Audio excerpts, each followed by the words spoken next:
And welcome. They used to do this in grammar school. Remember that? Anyone? All right, thank you.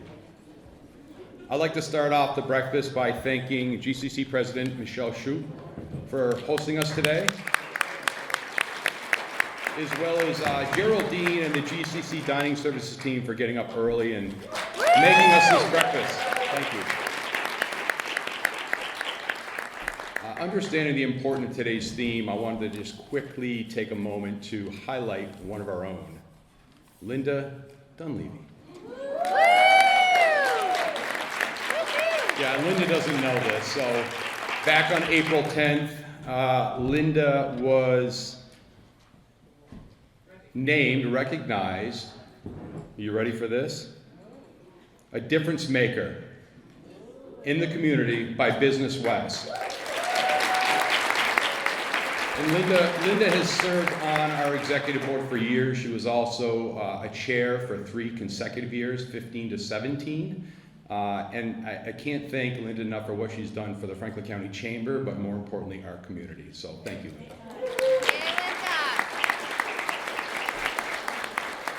And now I'd like to invite up Dr. Michelle Shute for the sponsorship remarks. Thank you.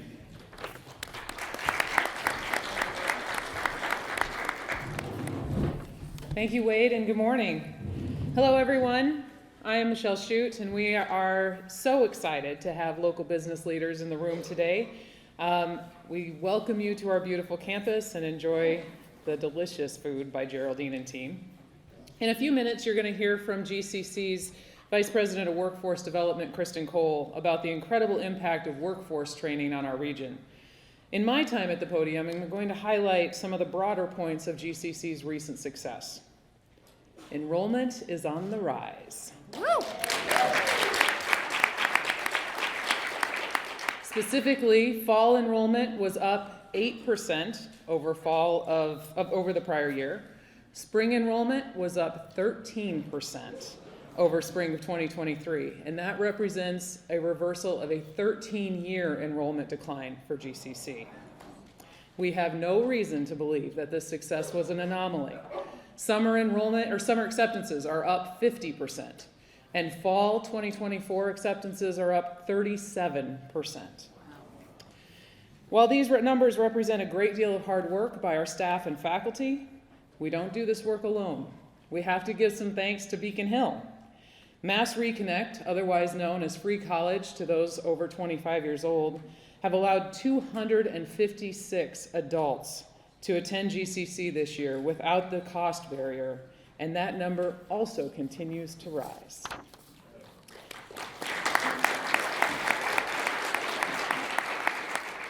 GCC students are incredibly successful after they leave us. GCC ranks #1 in graduation rates amongst the Commonwealth's 15 community colleges, and nearly 50% of those students who graduate transfer to 4-year institutions. 81% of our graduates stay within Franklin and Hampshire County. Yes. They buy homes here. They send their children to the local schools. They work here and support local businesses, and they give back to our communities. So thank you for joining us here at GCC today. You are helping to improve our region in your own unique ways, and we appreciate your support.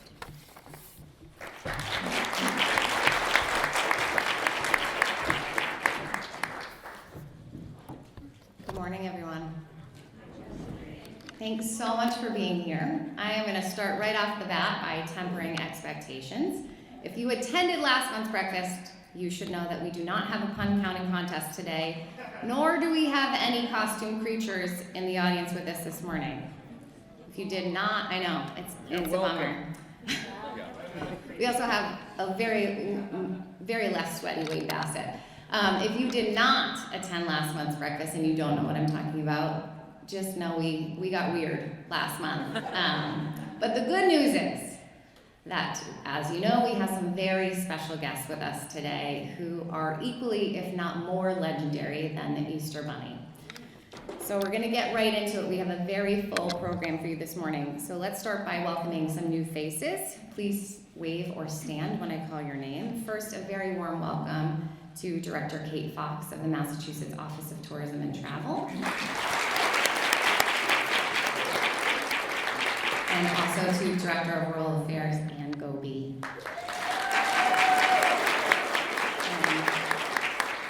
I'd also like to acknowledge that I think I just saw Senator Joe Comerford walk in. Welcome, Senator. Elena Cohen from Senator Comerford's office is also here today, as is Greenfield Chief of Staff Keith Barnacle. So welcome, yeah, Keith. Welcome to new member Jim Geisman of Growth Helper. Welcome, Jim. We owe Mariah Kurtz of Kurtz Consulting both a welcome, a new member welcome, and a very special congratulations because yesterday she was named one of Business West 40 under 40 class of 2024. So congratulations to Mariah. As was another Franklin County Chamber member, Josh Lively of Lively Builders. So we have a number of folks who are attending their first breakfast today. So welcome to Adam Wright of Double Edge Theater. Welcome, Adam. I got to see Adam a couple of weeks ago at the Governor's Conference on Tourism and Travel in Boston. John Kornman and author Arthur Dubow are here from the Mary Lyon Foundation. Welcome to John and Arthur. Mecca Dearborn and Derek Hill and Gary Gronikowski are here from Roby Homes. Welcome to that team.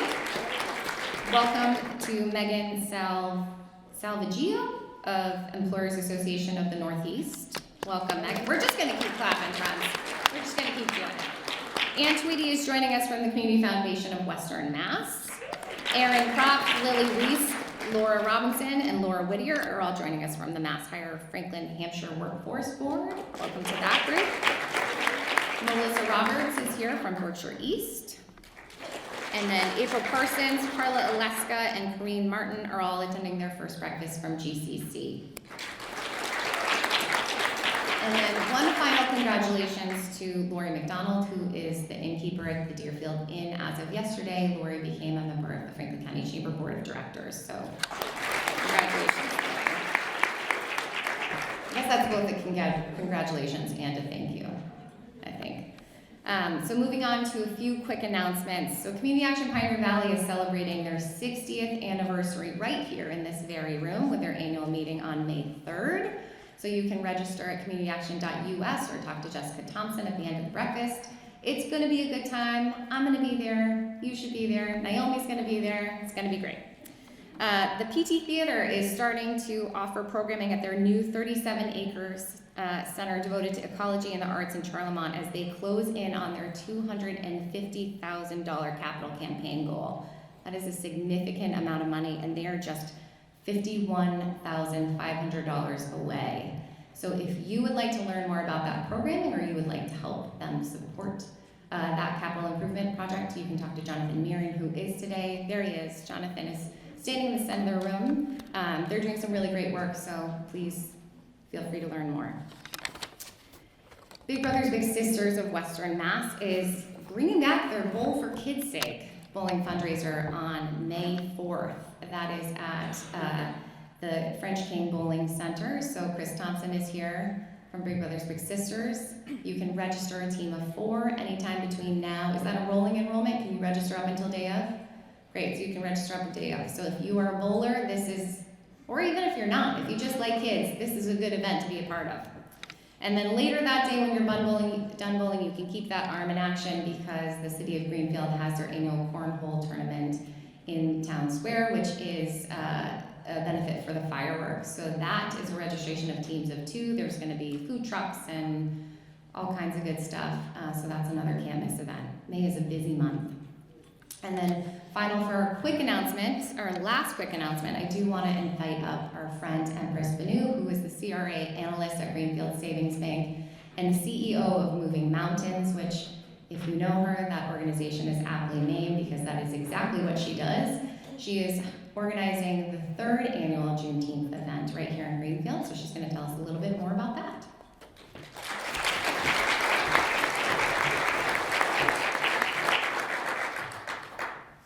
Good morning, everybody. Okay, so I'm gonna keep my time down because you know I can talk. First of all, greetings to all, and for those who don't know me, I'm Empress. First, I would like to thank Jesse Dean for this opportunity. I would say more about this wonderful person, but it would take me all day. So thank you, Jesse. Next, I'm going to tell you a little bit about myself. I moved to Greenfield in 2020 from Springfield, Massachusetts. Since that time, I've been blessed to acquire various accomplishments and titles. I'm CRA Analyst and a Community Outreach Officer for Greenfield Savings Bank, Chair of the Greenfield Human Rights Commission, President-elect of the Franklin County Rotary Club, Board Member of NELQUIT, and most recent nominated by the Greenfield Elks Club of Citizen of the Year. But my... That deserves a round of applause. But my most fulfilling title is founder of Moving Mountains. I established Moving Mountains in 2022, and under that business name, I started the first annual Juneteenth, which happens to be in its 3rd year. This year, I'm also facilitating Greenfield's first Reggae Fest. I'm also relaunching my fashion line, Passion Queen, from 2018. And finally, on Saturdays, I cook Jamaican cuisine at Mesa Verde. So if you have not tried my Jamaican cuisine, I'm inviting you to come every Saturday, Mesa Verde, okay? Thank you. Going forward, there's plenty more seeds I plan to drop within Greenfield, so this will not be the last time you see me or hear about me. So when you see that name, remember this face, and vice versa. My goal here is plant seeds of B.O.B. legacy in Franklin County, and that's Black-owned business in Franklin County. So before I leave, I just want to say a special thank you to this year's sponsors for Juneteenth and Reggae Fest: Greenfield Savings Bank, Greenfield Cooperative Bank, Franklin First, Gilmore and Farrell, United Way, Franklin County CDC, Franklin County Co-op, Nunatak Resource Associates, Greenfield Records and Tapes, Mass Cultural Council, Crossroads Cultural District, Planet Fitness, and newly added last night, Franklin Regional Council of Government. Thank you very much.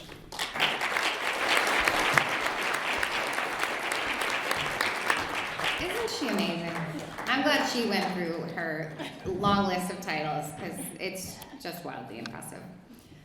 So we are now going to get into the heart of today's program, and I'd like to again thank Dr. Michelle Shute and Alexis Page of Greenfield Community College and Greenfield Community College Foundation for hosting us this morning, because I cannot think of a better and more appropriate venue for today's topic. As you heard from Dr. Shute at the top of the breakfast, GCC prepares local Franklin County and Hampshire County students of all ages to excel and meet rising local workforce demands. What was it, 85%? 81%.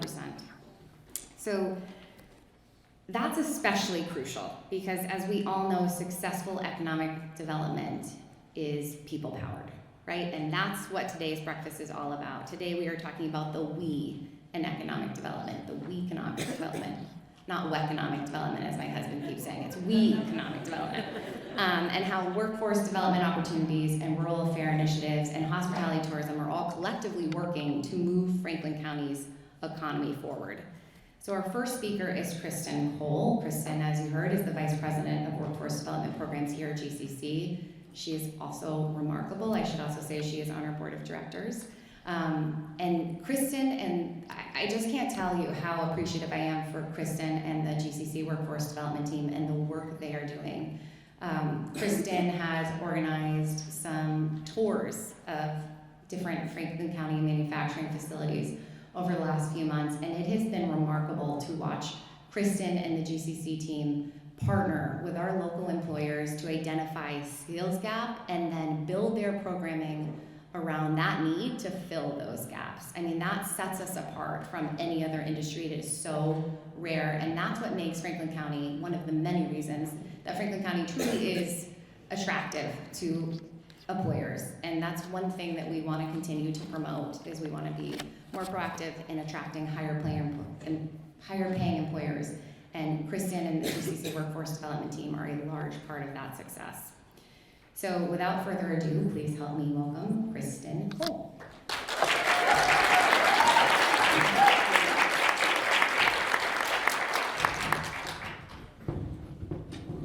Give you the clicker.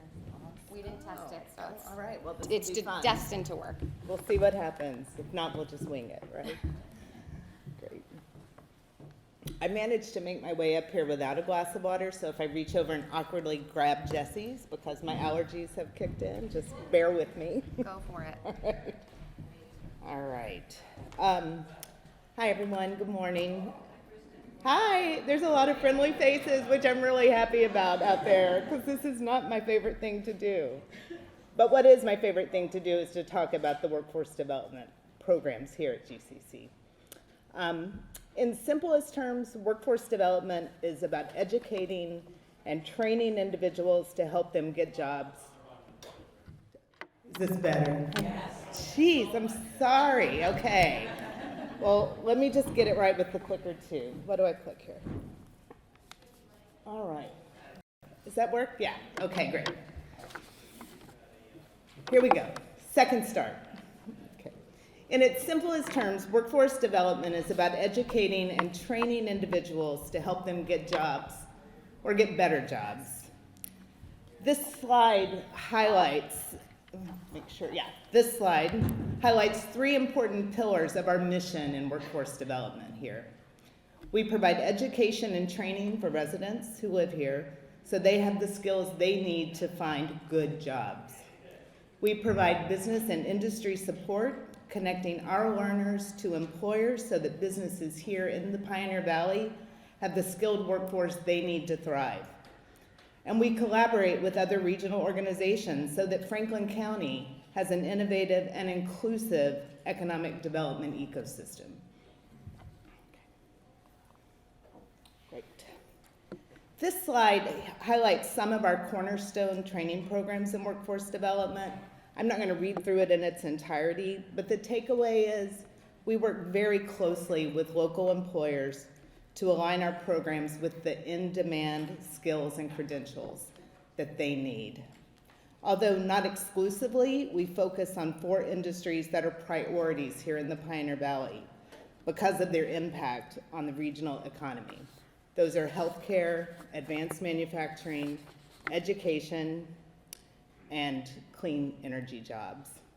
I've been in this role for 4 years now, and while the priority industries haven't changed in the region during that time, the jobs and the skills needed to thrive in these industries have already begun to shift dramatically as employers are embracing new technology.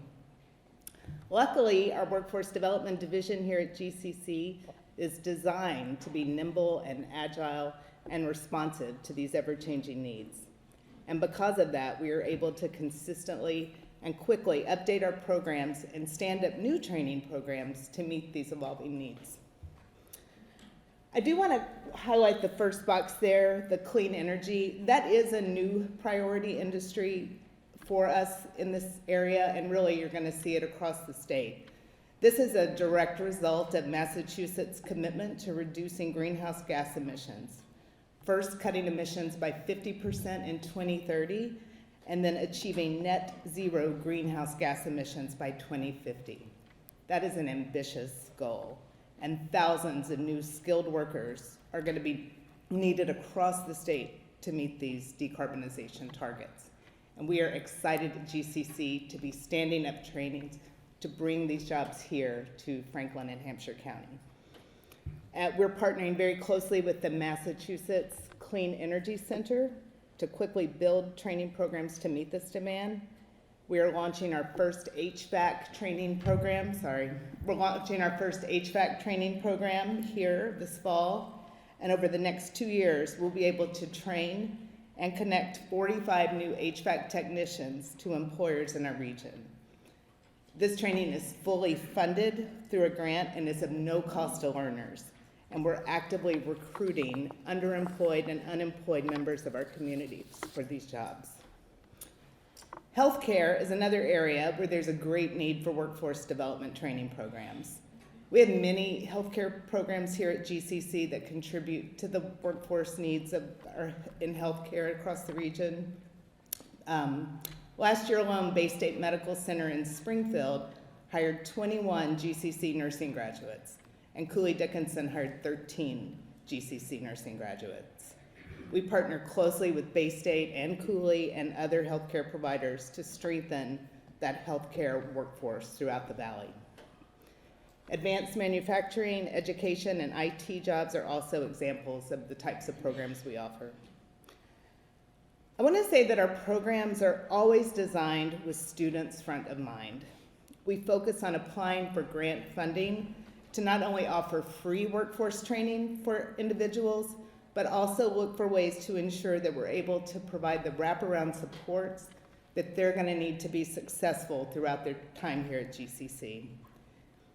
An example of that, we realized that many of the students in our nursing assistant program struggled with food insecurity. So now, when we develop grant applications for our training programs, we include additional funding into the budget so that we can provide them with gift cards to Big Y to purchase groceries, or gas cards if they have transportation needs. Sometimes it's purchasing scrubs for when they first start on the job, or other uniform needs. And we're grateful that that funding has been there. Some of you hear from me from time to time when we're applying for grants, asking for letters of support, and those letters of support are so meaningful because they help us get this funding to do this important work. Okay. Great. Oh, I've got it right in front of me. Business and industry. We collaborate with business and industry to develop all of our training programs to make sure we're getting it right. We often convene multiple employers together to help us design holistic training programs that serve a multitude of employers. Our HVAC training program is an example of that. Over 15 employers in the region worked closely with us to design the curriculum for that program. We work to connect GCC students to area employers for paid internships, and our workforce development team works one-on-one with employers to help them design registered apprenticeship programs. And I'm going to say a little bit about that in just a minute. And then the last big bucket is collaboration, and a lot of you are sitting in that room right now that we collaborate with on a sometimes daily basis. Collaboration is the key to almost everything we do in workforce development. As Jesse mentioned, the monthly visits that we've been doing, the listening tours, it's GCC, it's the chamber, it's the workforce board, it's the career center. We're all there listening and learning and responding as a team to support these businesses. If any of you would like to have a visit from us, find me or Jesse and let us know, because we'd be happy to add you to the list. We also work with other economic development players to support cities and towns and attracting new businesses.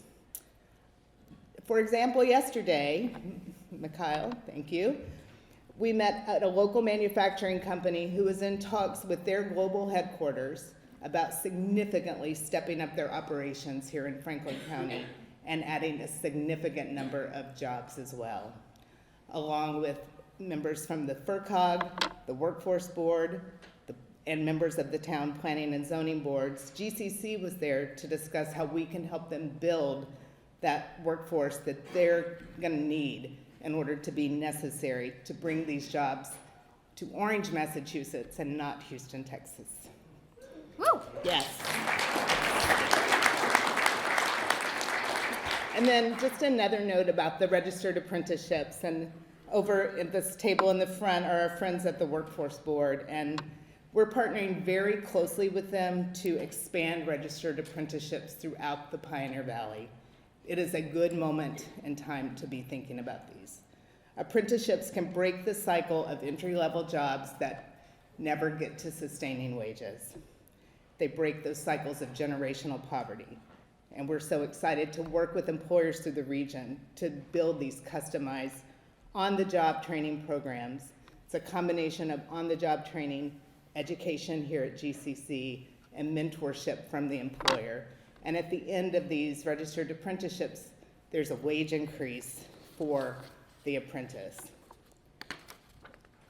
For the employee, apprenticeships open doors to career growth. They're paid while they receive the education and the wage increase at the end. And people who complete apprenticeships earn an average wage of $70,000 per year, which is higher than the annual mean wages for many Massachusetts residents. Registered apprenticeship completers have high retention rates, 91% of apprenticeship graduates retain employment.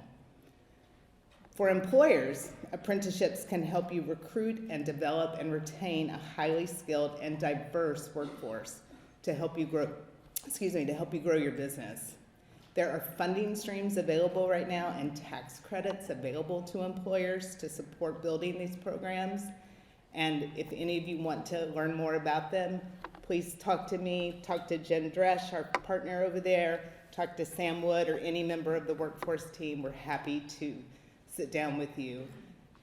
I think when people think about apprenticeships, you often think about construction trades or those sorts of jobs, and that's no longer true. They're expanding into everything, including healthcare, including financial and banking jobs, including education, early education, teacher education. And we're really excited to be on the brink of really launching these out. So more about that, you'll be hearing from me. And then lastly, just everything we do is in collaboration with agencies and organizations across Franklin County and across the state to help center workforce priorities. There are many ways this collaboration shows up. It may be partnering with the Center for New Americans to support the immigrant families who arrived in Greenfield last summer. It may be partnering with Community Action or Franklin County Sheriff's Office to provide manufacturing training to individuals restarting their lives after incarceration. It may be partnering with the Mass Hire Career Center for having them help us provide resume writing workshops for learners. So when they finish their training, they're ready to get out and find that employment. Or connecting a learner to the Literacy Project to help them finish their HiSET. Or working with the FERCOG to develop a municipal accounting program that was so needed across the state. I could go on and on and on, but I won't because you've got two other great speakers following me. But in short, collaborating is part of the DNA in workforce development, and we are grateful to so many of you here today who work with us to make a big impact. So I just have to say before I step away, right here front and center are a lot of members of the workforce development team at GCC, Sam Wood, Corinne Martin, and we are all happy to engage with you at any time. Thank you for coming. Welcome to GCC.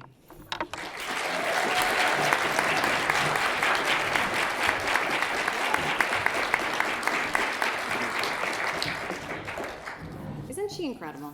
They're doing such incredible work, and I have to say, I had the honor of attending yesterday's tour in Orange, and I don't know if everyone's had a chance to meet Mikkel. Mikkel, can you stand up? Mikkel is with the town of Orange. If you have not met Mikkel yet, please introduce yourself. He's doing incredible work in the town of Orange, which has the possibility to be transformational. And when the exec from that company kind of finished the meeting and said, okay, like how can we help make the case to our global owners? It was a bullet list from a bunch of community partners about all of the ways that we could come together to help make this come to fruition. So again, I just want to thank everyone who's involved in helping us find higher paying employers and attract them to Franklin County. Thank you, Jay. So next we have former Senator Ann Goby, who now serves as the Commonwealth's Director of Rural Affairs. This is a new position under the Healy Driscoll administration, and I think the creation of this position speaks to the investment that this administration has in terms of investing in the true potential of rural communities in Western Mass. I don't think I need to tell anyone in this room that when it comes to policy and investment, historically, rural communities in the western side of the state have gotten the short end of the stick, but it is fantastic, and I am deeply appreciative to have our legislators and Ann Goby fighting the good fight and making sure that our rural communities are not just a consideration, but a priority. So let's give a round of applause for that.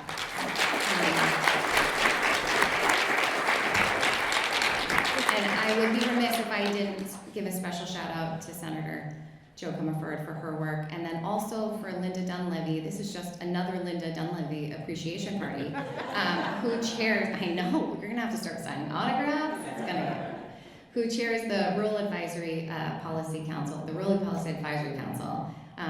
and just has been beating that drum for years. So thank you, Linda. Thank you, Joe. We are very grateful for all the work you're doing. So, so Director Govey represents 181 rural communities across Massachusetts.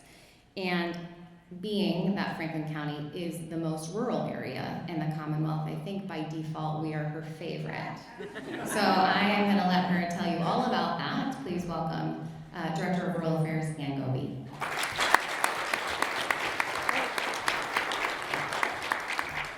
Thanks, can you see me? What the heck, Jesse? I'll come over to the side. If Franklin County wasn't my favorite, it would be now, because how can you not? With people like Jesse, and it is Linda Dunleavy Day. You didn't know that, Linda? You know, when Wade started that out, it's not very often that you can pull one over on Linda when she has absolutely the pulse on everything that's going on in Franklin County, along with Jesse. And I have to tell you that since I came into this role, and even before, they've been two of my go-to people. And the third go-to person is a woman sitting right over there, Senator Jo Comerford. And let's give it up for Jo. You know, she had a very long day. She had an extremely long day in the Senate yesterday, and I appreciate you being here today. And I think the only ones having longer days are our friends in the House, who are going through budget debate right now, which is the reason you don't see members of the House delegation here today. But they should finish up, hopefully tonight, would you say? Yeah, I don't think they want to go into Saturday, but talk about Saturday. It's going to be 70 degrees. I don't know about anybody else, but as soon as it hit 60 yesterday, my heat went off, the windows went up, the flip-flops came out, right? It's that time. And I'm thrilled to be able to spend a little bit of the day with you here today. As Jesse mentioned, this position as rural director, let me get it right. I don't even know the name. I'm so confused. It's very new. Director of Rural Affairs. But it would not have happened without the support of the legislature and of the support of the RPAC that Linda has so led so well through the years. And so I benefit from that. But, you know, it's not a one-person thing. It's 181 communities. And you don't do anything alone, like Kristen. By the way, she pretty much said everything I was going to, so I'm going to sit down in about 2 seconds because, but you know, you don't do anything alone. You don't do anything alone. And the 181 rural communities, with Franklin County being the most rural, but there are rural communities everywhere throughout Massachusetts, a good swath of them where I live in central Mass. Last week I had an opportunity to go down to Martha's Vineyard. People say, oh, geez, that must have been nice. But, you know, it's 6 rural communities down in Martha's Vineyard. And when I was talking to the town administrators, you know, their population is very small, normally, right? You know, I was down walking around on the cliffs with Jeff Madison, who's the town administrator. 400 people live in Aquina, 400. That's the year round. And he was mentioning to me that they have 55 students in the school district. And I know that, you know, we're working very hard looking at that school formula. For that one town to educate those kids, $42,000 per student. Those are the kind of things that are unsustainable in small communities. How do you do that?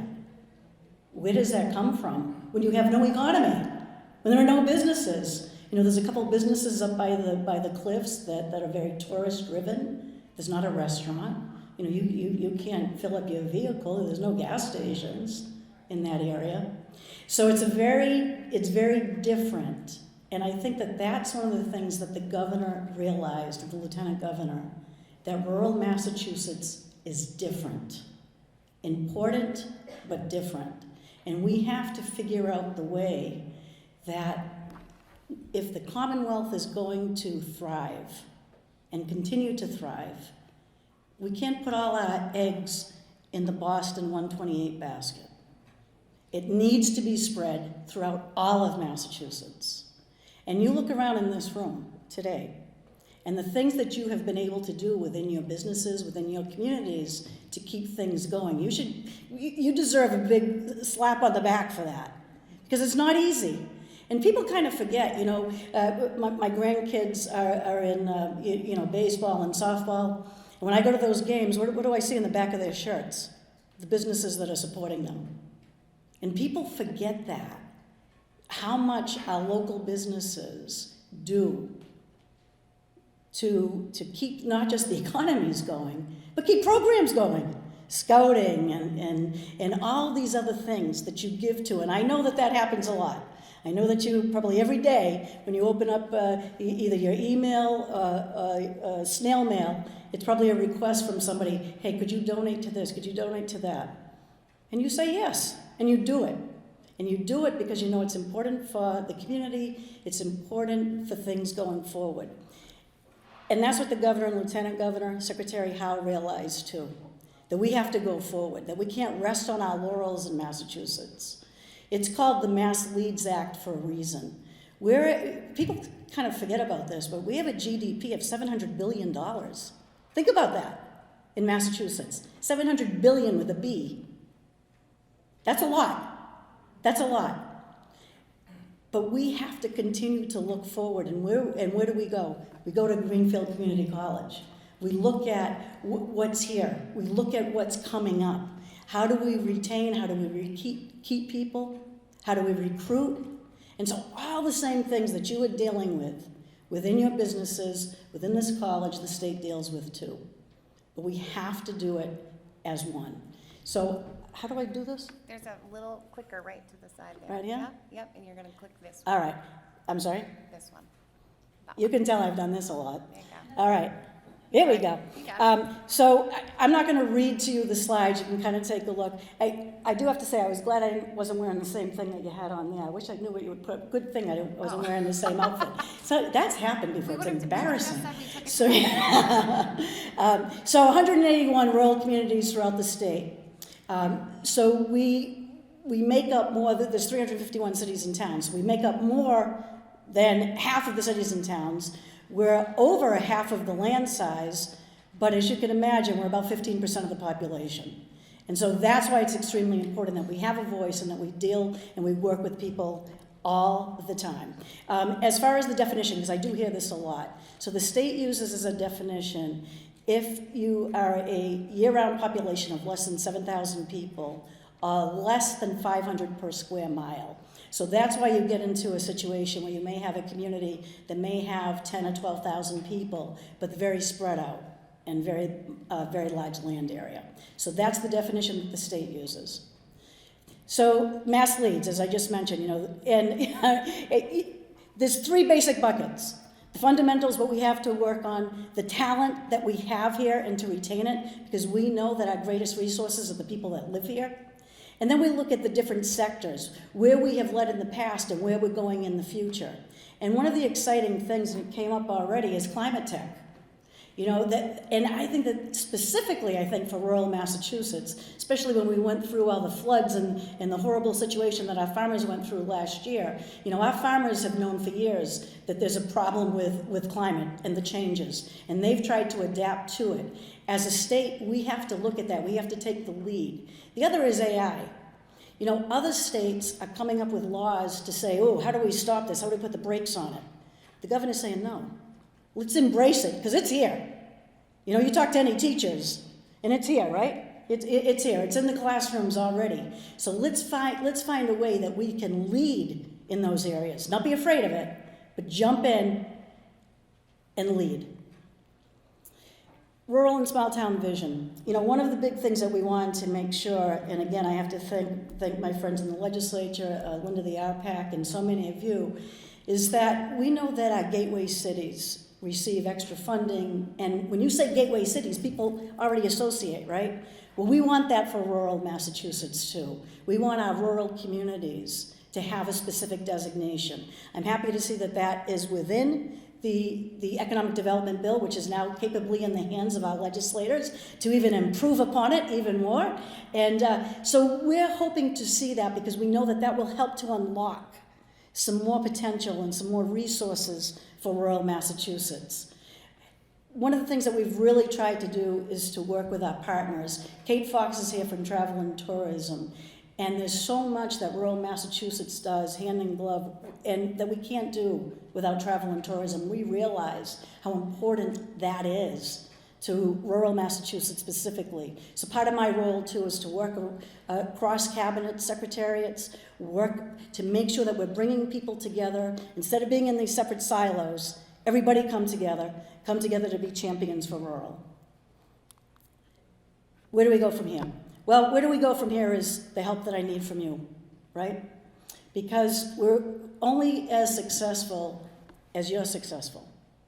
We need to know what you need. We want to be there. And when I say we, a collective we is the state, we don't want to be in your way. And I know that we talk to business owners, well, if you want to get out of our way, make sure, don't pass all these laws, don't do this, don't do that. Let's hear it. We need to know what is putting up the most roadblocks for you. What do you need from us? And that's where we go from here. To have those conversations, to find out what it is you actually need. What can you do? What can we do together to make sure that rural Massachusetts is strong and that we're not just surviving, that we are thriving? Real quick, I just wanted to finish up because right now we're in what's called the Community One Stop for Growth, and some of you in your communities have probably applied for some of these grants. So it's 12 grant programs, a single application. The state's done a really great job with this. I'm going to flip through real quick, but I just wanted to give you an idea. Here in Franklin County, there's been 56 one-stop awards totaling over $21 million. Those are investments that the state has made specifically in this area. Very happy to see that even though we're just 1% of the population, they've received about 6% of all the grants that have come through the One Stop. And I know this may be difficult to see, but here's a few in the town of Irving, in Buckland, Westport. These are some of the rural communities that have received funding and have been really transformative to their communities. This is just a little bit of a selling point because we're getting into the applications that are going to be due soon. So if it's something that you're interested in, you can talk to me after this. I'm happy to get you some more information. And so, thank you. And that's where we end up.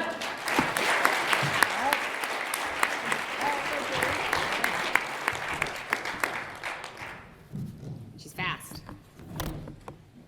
Thanks, Ann. So again, I just want to highlight that it is really a collective effort to make sure that rural communities are highlighted and considered in some of the policies that are coming. There was a working group that just went through the economic bond bill led by who other than Linda Dunleavy. But we went through that bond bill with a fine-tooth comb to make sure that rural communities were again prioritized and that there was some language that would be more flexible in terms of making those investments where we need them. For example, in terms of infrastructure, can that mean a porta potty at Shun Pike? Those types of things, the things that we really need but don't really exist. So again, I just want to highlight Ann and Linda and Joe and all of the fantastic people that are working together to make sure that rural communities are considered. So before I invite Director Fox up to the podium, I do want to take a quick moment to set the stage. As you know, we serve Franklin County as both its Chamber of Commerce and its Regional Tourism Council. And those are two separate sides of the house that are both kind of working together to promote economic and civic vitality. And we talk a lot about local and a lot about the chamber here. And I tend not to harp too much on the tourism side, but we're going to change things up a bit today. And I'm going to talk to you a little bit about some of the initiatives that we're working on the RTC side of the house to promote economic development. So we are a regional tourism council. Short is RTC. We are one of 16 regional tourism councils in the state funded by the Massachusetts Office of Tourism and Travel. That's key. And we work collaboratively with our RTC partners to promote tourism to Massachusetts and obviously most specifically to Franklin County. So just to remind folks where we've come, in 2022 we branded, I always want to say rebrand, but it was the first ever brand, the tourism side of the house, so the tourism entity. So you can see here this little circle with the map on it was the logo before, and that was the Chamber of Commerce logo. We worked with Transit Authority Figures, which is a design firm out of our neighbors to the south, Hampshire County, and created the More to Franklin County Tourism brand, which gave us a really strong visual identity, because if you want to go to a place, you want to get the sense of the place and be excited about the place and kind of know where you're going. And this brand really allows us to communicate that in a much more effective way than our little orange map did. And the reason we came to More to Franklin County, which some of you know if you've attended these breakfasts long enough, is because when we were doing the polling and the discovery of that, a lot of folks were like, there's so much here. I didn't realize there was so much. I've got to come back. There's so much more that I didn't get to do. And so that's where we came up to More to Franklin County. And I'd like to encourage you all, while you're listening, if at any point you get bored, please follow us on social. You can follow the chamber at Franklin County Chamber, and then also follow our More to Franklin County Tourism account. It is a fantastic account that just kind of reminds you why we all love this place so much. So, last spring, we launched a brand new standalone website. So previous to that, the chamber side and the tourism side were all kind of housed under the same website, which I think we can all agree, you're looking for different resources if you're planning to visit somewhere than if you're looking for a plumber. So it made sense that we kind of separated those out. So we launched that last spring, and as Michael Nelson would tell you, is Michael here today? There he is. It's a great resource. Michael texted me earlier this week and said, hey, I was on the website for a grant and I discovered a bunch of trails behind my house I had no idea about. And we are making significant investments to make sure that this is a one-stop shop for visitor resource. We are continuing to improve this website. Right now it's pulling from our chamber directory. We would like to scrape Google to make sure that all of our listings are as accurate as possible. As you know, that takes a significant amount of money, but we're working on it. We're working with the FERCOG to see if we can create an outdoor mapping system that not only rivals all trails, but beats it, and it's Franklin County specific. So there is a lot of opportunity with this website. We want to make sure that it is as comprehensive as possible because, of course, we're spending a lot of money to drive traffic there. And here are some of the ways that we're doing that. I'm not going to read them, but I'm going to highlight a couple. But we have a multitude of strategies that we put forth each year during our grant application process through a comprehensive marketing plan, which Kate approves and loves all of the work that we're doing. But one of those strategies is, of course, digital ad campaigns. This is a new kind of initiative for the chamber. A couple of years ago, we were relying really heavily on print media. I think we were operating under the pretense that you were going to come and stop by the chamber and pick up your brochures and then plan your trip. And of course, that still does happen. We get a lot of calls, we get a lot of requests for information, so please continue to drop your brochures with us. But ultimately, as we know, people try to tend to plan in advance. And so we want to help them do that. We want to make sure that we are making their trip planning as easy as possible so that we can convert those clicks into visits. And one of the ways that we've started to do that is to do itinerary-based digital marketing campaigns. So as we know, if you say you're going on vacation, very few people are going to say, I'm going to Berkshire County, I'm going to Franklin County, right? You don't say that. You say where you're going. So we fully recognize that people don't care about county lines, they just want to do fun stuff. So we are trying to make sure that they know about all the fun stuff that is here in Franklin County. So for one example, there's a Deerfield specific itinerary. We're encouraging people to stop at Yankee Candle and visit Lori at the Deerfield Inn and go to historic Deerfield and hike Mount Sugarloaf and stop at Berkshire Brewing. Of course, Treehouse is in there. Just to make sure that people can plan their weekend. We're working with a local writer to have those blog posts, that it's easy, and then creating some discount codes that the local businesses know that it was ultimately our ads that sent folks there. Another initiative that we're taking on is FAM and influencer tours. Is anybody here familiar with familiarity tours? Everybody who attended my tourism stakeholders group a couple weeks ago is. So essentially we're inviting travel writers, influencers to come and enjoy Franklin County with us and taking them on tours.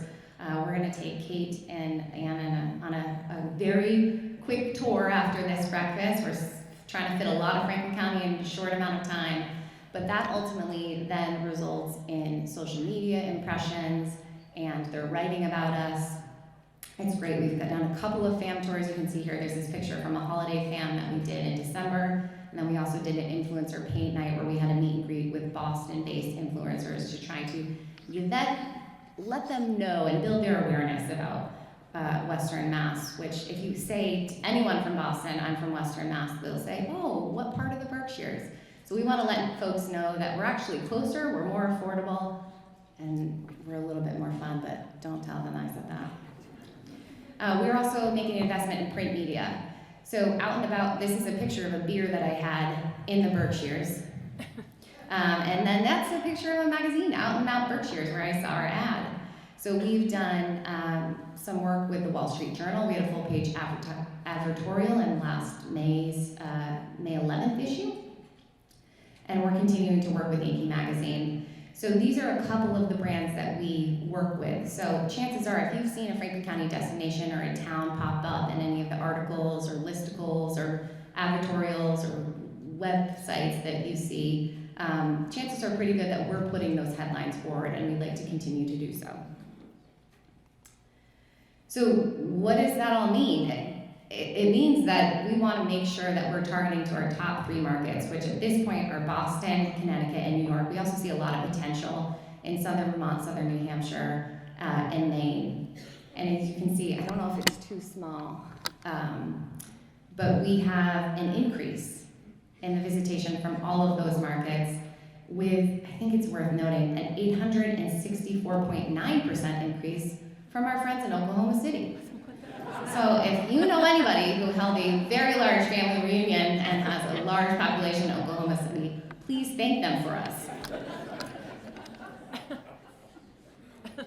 So the good news is that it's working, and because I put this PowerPoint together, I had a chance to see Kate's slides, and she has some datafied demographics from a little bit of a different split in time, but I wanted to show this split, which is July 1st of 2022 until June 30th of 2023, because this is when we really started to lean into digital, and this shows you the growth that's happening. So when you're looking at Kate's demographics, I want you to use this as a foundation. This is how far we've come, and then Kate's demographics are on top of that. So as you can see, we're up 32% with 3 million trips. Our visitor days are up 36%. Our average length of stay is 1.8 days.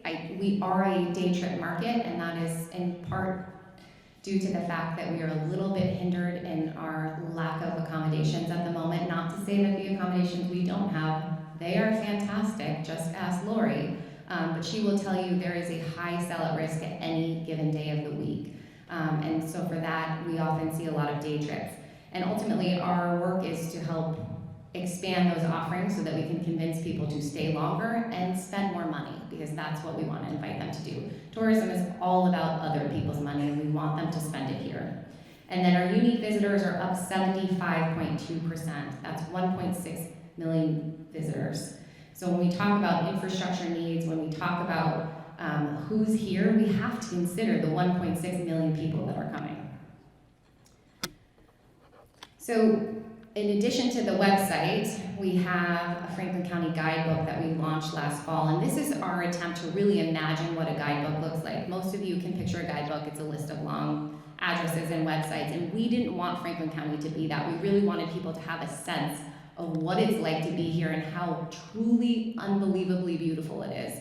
And so we did what we call in-house as the beauty book, which highlights Franklin County. It almost operates like an Instagram feed. It's very picture heavy, and it just gives people the sense of what it's like to visit here. We launched it in last fall, kind of under a deadline, so it's very general, the first iteration. And now that we are in the process of redesigning that, we want to invite everybody to highlight their businesses and be part of that. So anybody who's interested in kind of exploring those advertising opportunities, stay tight. We will be sending those out within the next 2 weeks. And something to keep in mind is that we printed 60,000 copies of this last fall, and those were gobbled up in a matter of weeks. So we sent 60,000 copies to visitor centers and destinations and rest stops across New England, and then we had requests for more. And that's the first time that's ever happened. So these are popular books. We learned our lesson. We're going to print 120,000 this time and see where that gets us. But we have a lot of eyes on these books. And then, of course, They're packed with QR codes so that we can redirect people back to our website so they can get a full comprehensive look at all we have to offer and then plan their trip from there. I do also want to say, did I talk about? Okay, good. Really quick, going back. Exploration spending calendar year 22 brought in $86 million to Franklin County's economy, so we cannot discredit the amount of money that tourism brings in, and I think sometimes it's easy to forget how amazing your own backyard is when you grow up here and you live here and you become accustomed to it. But people are amazed with how truly spectacular Franklin County is. That's a 12% increase over calendar year 21, and that has generated an additional room tax of 14% for Greenfield alone. So one quick new initiative that we're working on, and again, many of you in this room know about this. Can you raise your hand if you attended our most recent Franklin County Stakeholders Group? Great. So one of the things that we noticed, well, I noticed in working, is that operating as a regional tourism council, I didn't feel like we had a really great partnership with all of our stakeholders, and so we're working together to make sure that that is widespread, that you are aware of the work that we're doing that work as informed by your priorities and the trends you're seeing, and that we are actively working together to maximize all of the opportunities that are coming down the pipeline. Because there are many. So in terms of the trends we're seeing on a tourism side, the tourism trends are saying that people are prioritizing rural over urban. They want a unique historical New England experience, which obviously we have in spades. They want adventure, they want outdoor rec. They want Franklin County, they may not know it yet. And so we need to make sure that we are putting Franklin County in front of their face and that we are getting them here. And we are really looking forward to working with our stakeholders to make sure that we're doing that. So if you didn't attend that stakeholders meeting and you'd like to, or if you're invested in tourism, you can register on our website. We are also making sure that we are distributing communications and opportunities through that listserv. So please register on our website. We're thinking we're having quarterly or biannual meetings depending on where we are and how many updates we have. All right, and then lastly, we do have to consider the large amount of international and domestic travelers that are coming to Franklin County because of our independent school partners, our outdoor rec. We have world-class fly fishing. How many of us here are fly fishers? All right, we got one. People are coming from all over the world to cycle here, to fly fish. We have so many incredible opportunities. So we want to make sure that we are taking full advantage again and really elevating Franklin County. And there's a lot we want to do. I'm struggling with the patience because we want to make sure we get this all done, and I want it done now, but that's where we're really leaning on Director Fox and our partners at Mott to help us do that. And the way that they can help us do that is through additional funding. Kate's going to get this spiel from me all throughout our tour today. But in the last 2 years, I think it's worth noting that we have performed better in the 1038 Mott grant than ever before. So that tells us that the state also sees that Franklin County is worth investing in, and we want to continue to build on that. So, without further ado, thanks for bearing with me there. I'd like to invite Director Fox up, who is the Director, of course, of Massachusetts Office of Tourism and Travel, or as I explained to my kids today, the person in charge of vacations in Massachusetts. So, welcome, Kate.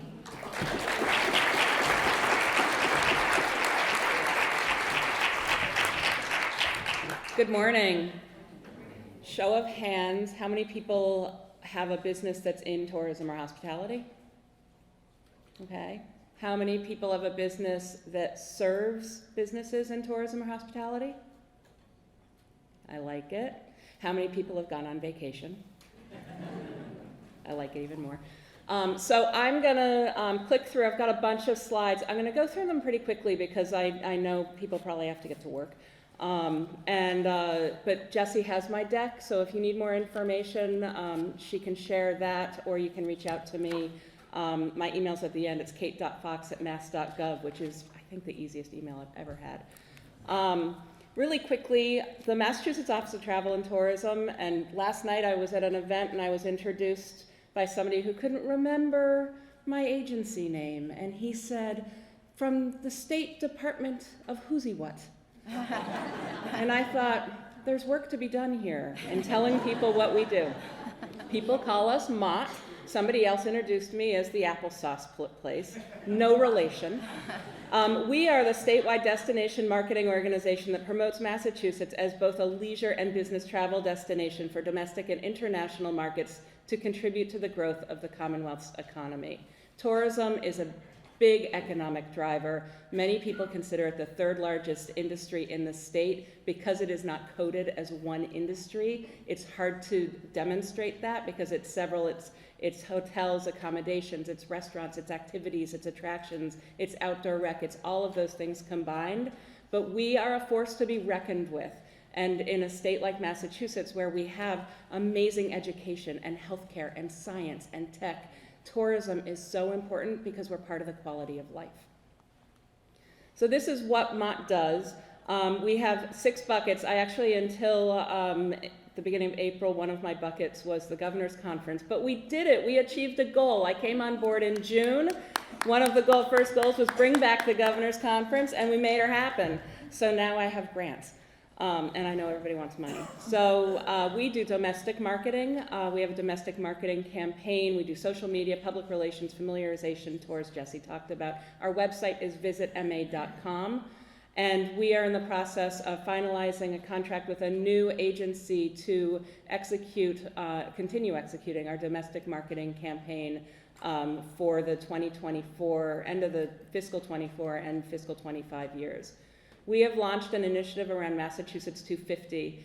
It is the semi-quincentennial of the American Revolution. We've created a brand. We have a new website, 250.ma.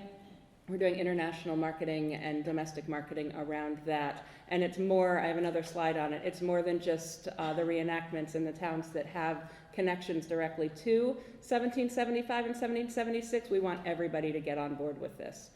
We also have the Massachusetts Film Office. We do international marketing. Our primary markets are Canada, UK, and Germany. We're also looking at France. We're monitoring emerging markets in India, Asia, Mexico. Those are all coming up. Grants. We give Regional Tourism Council grants, and Jesse is an amazing RTC director. We are, hold on, round of applause for Jesse, because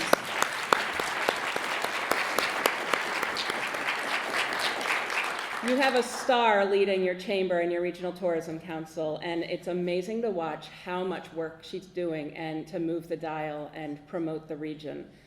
We also do TTSE, or Travel and Tourism Season Extension Grants, which we've divided the state into 6 super regions, combining some of the RTCs, and given each of them $1 million. They're halfway through these season extension grants, and the work they've been doing has been great. We have just announced on Monday the new round of fiscal 25 Destination Development Capital Grants. So these are capital grants for communities and nonprofits that have shovel-ready projects that need financial support. The grant information is online. We're having an informational session on May 1st. If you want to learn more, grants are due by the end of May, I think it's May 31st, and we'll announce them in June for fiscal 25 spending. Last year, we received more than $10 million in funding requests for a $2 million pool, and so it's highly competitive. This year, we have $5 million in the DDC grant pool, so we're really excited about the Healy Driscoll administration's commitment to continuing this program, and it's part of, this is all part of the LEADS Act, and I'm so glad that Director Goby mentioned the LEADS Act, because I don't have that in my deck today. We're also creating grants around Massachusetts 250. These will be programming and operations grants for fiscal 25. More will come out on that in May from the office. And then we are bringing back the Sports Commission. Massachusetts Sports Commission is part of the Massachusetts Marketing Partnership, which is the umbrella over Mott and film and sports and international trade. It's been dormant sports has been dormant for quite some time, and we are enjoying partnering with some of the regional tourism councils that have active sports marketing offices, including Boston, Cape Cod, and Springfield. But we want to work with all the RTCs and make sure that we're promoting sports tourism and the sports economy at all levels. And this is more than the NCAA, it's more than Army, Navy, which was amazing. Army-Navy game, FIFA World Cup is coming in 2026. It's also all of the youth sports. It's the outdoor rec. It's the triathlons, the road races.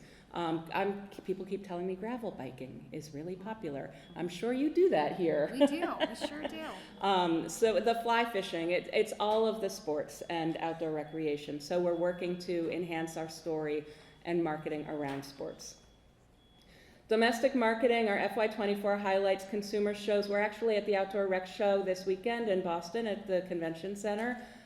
We are doing multimedia advertising campaigns, earned media or PR, social media. We have a partnership with Yankee Magazine, Hearst Story Studio, which we promoted ski in Massachusetts over the winter, and we're constantly creating new content on visitma.com.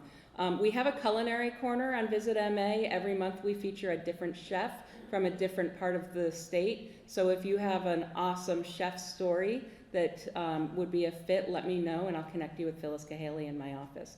And we also have thematic guides to help people find their way across the state. On the international marketing side, we just did a sales mission to Japan in March. We were at Discover New England's International Summit in April, and we are going next week out to Los Angeles for US Travel's International Marketplace, which is the largest international travel show in the country. Happens every year. It draws about 6,000 people from around the world to come together and buy and sell travel across the country. So Massachusetts 250, we have a new coordinator, Sheila Green, and we've launched the new logo, website, and social media. We are in the process of developing our campaign around the 250th and look forward to launching that this summer. We have launched a survey looking for feedback and input about what America 250, Massachusetts 250, the semi-quincentennial, the American Revolution, what all of these things mean to you. And if you're interested in giving us feedback that we can use for the development of the campaign, I'd love to share the link with you. We are doing marketing and communications. We're doing a press conference at IPW just about the 250th. And one of the things that Massachusetts is doing differently than any of the other states celebrating a semi-quincentennial in 2026. First of all, lots of it happened here because we did the work and they signed the paperwork in Philly, right? So we're gonna be scooping their story a little bit. We're gonna do a lot of work in 2025 to promote the 250th, but we are interested in much more than the commemoration of the past. We're really interested in how the American Revolution has inspired Massachusetts today and how does it inspire our future? How do you connect with the themes of independence and revolution? And how can we tell that story? So we're looking at lecture series and book signings and book engagements. We're looking at walking tours through properties that were here in the 18th century. We want to promote witness sites. We're going to develop a program called Revolutionary Weekends where we'll provide the marketing umbrella statewide and invite people, communities, organizations, whomever to provide the programming and invite people in to learn either how you were tied to the American Revolution in the 1775, 1776, or how did that inspire you today? There's so many connections, and even if we look at technology, we look at climate, we look at the climate resiliency, we look at AI, all of these things are revolutionary today, so we think there's an opportunity to really use the history of Massachusetts to launch us into the future. The Film Office, we have a new director at the Massachusetts Film Office, and we are actively promoting new productions coming to Massachusetts. I'm told we are on the cusp of potential more strikes in this summer, so there is a lull in production, but we are trying to position ourselves so we're ready when, if strikes happen, when they are resolved, or if they don't, that people are coming in and filming in Massachusetts. We've created location guides for The Holdovers and American Fiction, and of course The Holdovers, a local favorite, filmed right here. And this weekend there's another Massachusetts-made film coming out with Zendaya in it. I'm told it's a Gen Z rom-com, and my son told me I probably won't want to see it. It's kind of racy. He told me that about Poor Things too, and I saw it and I was like, yeah, he was right. It was really good, but wow, not filmed in Massachusetts. So if you're interested in working with the film industry, do let me know. I can connect you with Meg Jarrett, our film director. We are doing a lot of relationship building. They're going out to LA to do some shows to make sure we're connecting with the industry and sharing the Massachusetts tax credit as well. Sports Commission, I talked about a bit. We're doing sports marketing conferences. We're developing a new website, web pages on Visit MA, and supporting impactful programs statewide. National impact of tourism. I've got a lot of data. I don't want to bore everybody with numbers, but nationally in 2022, travel and tourism generated $1.2 trillion in spending and employed 8 million American workers. In Massachusetts, and our numbers are always a year behind because of the way they are tabulated, so these are still 2022. We will release 2023 in June. But Massachusetts 2022, we generated $24.2 billion in tourism-related spending. That was spent by 21 million domestic and international travelers, and it supported more than 131,000 jobs. When I was at the local level and could lobby, which I can't do now, but I always used to remind our legislators, these jobs can't be exported. You have to be here to work in tourism and hospitality. This industry is key to employing the people in our communities. It's first jobs, it's last jobs, and it's the careers in between. So let's keep supporting tourism and generate more jobs that can employ more people and keep more people in Massachusetts. Tourism snapshot, where people are coming from. This is really similar to what Jesse was saying, although Oklahoma. Yeah. Yeah. They only want to be here. Yeah, well, why wouldn't they? Yeah. Seriously. Massachusetts, New York, Connecticut, New Hampshire, Maine. One of my goals is to get people from Boston to go west, please, because I keep hearing from the western part of the state that more people from New York come to western Massachusetts than people from Boston, and that's not acceptable. International, this year, and I'm going to scoop a future slide, but last year we reported that international was down 44% from pre-pandemic numbers. People were not coming back yet in 2022. 2023, the numbers were 30% up. So the international is coming. Massport, Logan Airport is reporting considerable new flights, new destination flights, so we're so optimistic about the growth of international. And international travelers stay long, they come here for longer, they spend more. I mean, they do 2-3 week vacations, so we want more of those. Franklin, here's the tourism. Is this the tourism snapshot that you told me to disregard? You want me to just keep moving? Yeah. I actually circled. I have green circles, Jesse. The green circles are good. I just want folks to remember that this is in advance of what we had before. So Yes. these are even higher than the numbers that I showed you. It shows a lot of growth, and this is just January, this last year, 2023. So I think the numbers you had were 22 to 23. So Franklin County continues to show growth. So our tourism snapshot for Franklin County from 2019 to 2022, $284 million in domestic traveler spending, $28 million in state and local taxes generated, and $86 million in domestic traveler spending, which was up 12% over calendar year 2021. So congratulations, those are great numbers, and I love to see the growth. It's free to work with Mott, and we would love to have you. So if you do work with the tourism public, you can send us what's new in 2024, 2025, add us to your media list, add your tourism-facing business to visitma.com, add events to the calendar, and tag us on social media. And also, I always emphasize the importance of working with your regional tourism council, because a lot of our opportunities come through Jesse first. We have a growing staff, and we just added a new director of special events who just started this week. We have a new director of research and a new director of communications coming on in the beginning of May. So lots of great things, great momentum going on at Mott. We like to say we're moving and grooving at Mott. So please join us if you're interested, and I'm happy to talk to anyone afterwards. Thank you so much.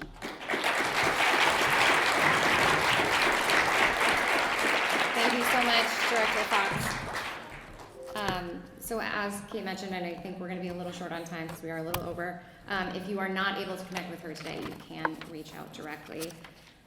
All right, so are we getting the idea that tourism and our economic growth is a team sport, right? There is the we in economic development. That is the whole point of today. And so I hope that you're leaving with a renewed sense of optimism as to where we're heading and just a feeling of pride that we have so many great visionary leaders who are working together, many of whom are in this room. So thank you very much for everything that you're doing to help us move that needle forward. So before we get to the raffle, I just want to again thank GCC and the GCC Foundation for hosting us.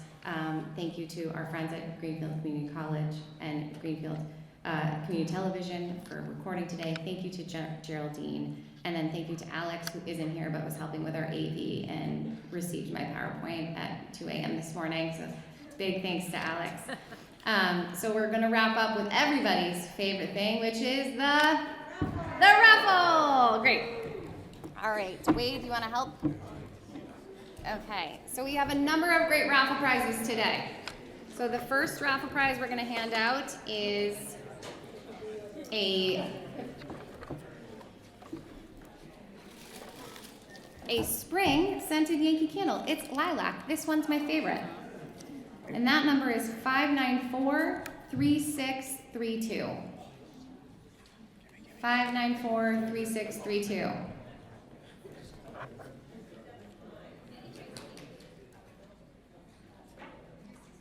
Yay! Tracy! Oh, great. All right, and next we have a $25 gift card donated by Champneys. Thank you, Lori. So that number is 594-3694. Amazing, great, congratulations. And then we also have 2 tickets to Greenfield Garden Cinema, which is another great tourism destination, and those are donated, of course, by Isaac Mass, and that number is 594-3577. Oh, great, congratulations. Right there in the front. There you go. And then, speaking of Western Mass Sports, we have some swag from the Westfield Starfires. Thank you, Chris Thompson. So that number is 594-3668. Oh, congratulations. Right there. All right, and then last but not least, we have some fantastic GCC swag. So that number is 594-3659. Great, congratulations. So again, thank you all for being here. Please remember that our next breakfast is actually a lunch. It always confuses people. It is this same thing, just later in the day and with alcohol. And that will be at Northfield Golf Course on May 17th. We're gonna be diving into the art of the craft and exploring craft beverage in Franklin County. And then of course our legislative breakfast on June 21st. Please be sure to tuck your strings into your name tags and return to Marion. Thank you so much for being here.